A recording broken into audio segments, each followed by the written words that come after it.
नमस्कार पिलामाने मो राजलक्ष्मी आपण मानंकु स्वागत करुछि मोर यूट्यूब चैनल संस्कृत पाठशाला को।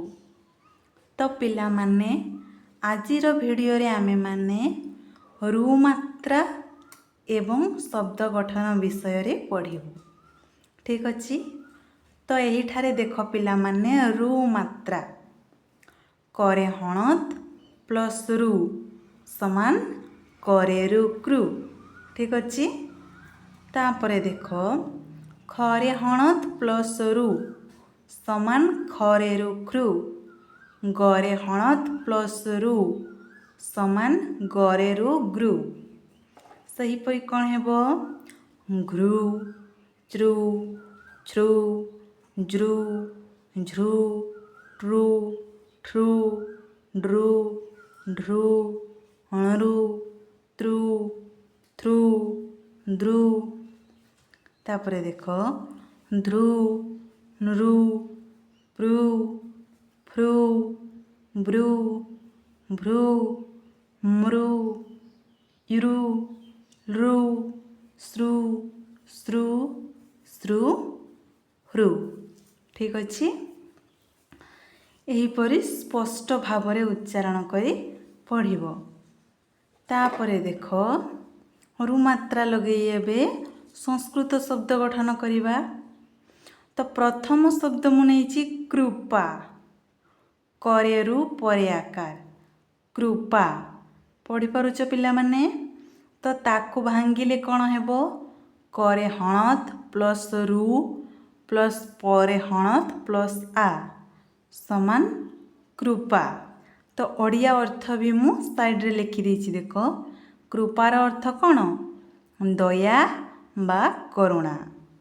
तापरे आउ गोटिए संस्कृत शब्द नेबा कृषक करे रु मधनिस्स क कृषक। ताकु भांगिले कोन हेबो करे हणत प्लस रु प्लस सरे हणत प्लस अ प्लस करे हणत प्लस अ समान कृषक। कृषकर अर्थ चाषी।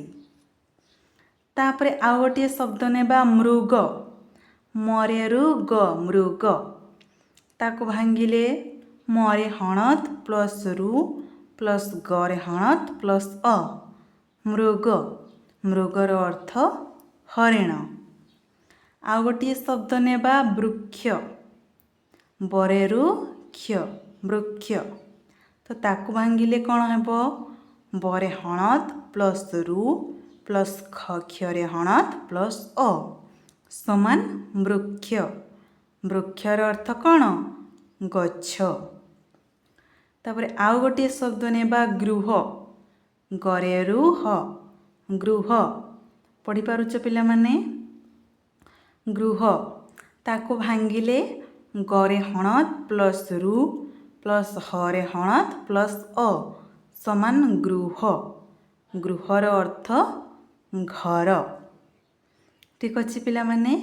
एहीपरि तुमे माने रु मात्रा लगे आहुरी मध्य शब्द गठन कर एवं ताको एहीपरि भांगी शिख तार ओडिया अर्थ मध्य जानि रख।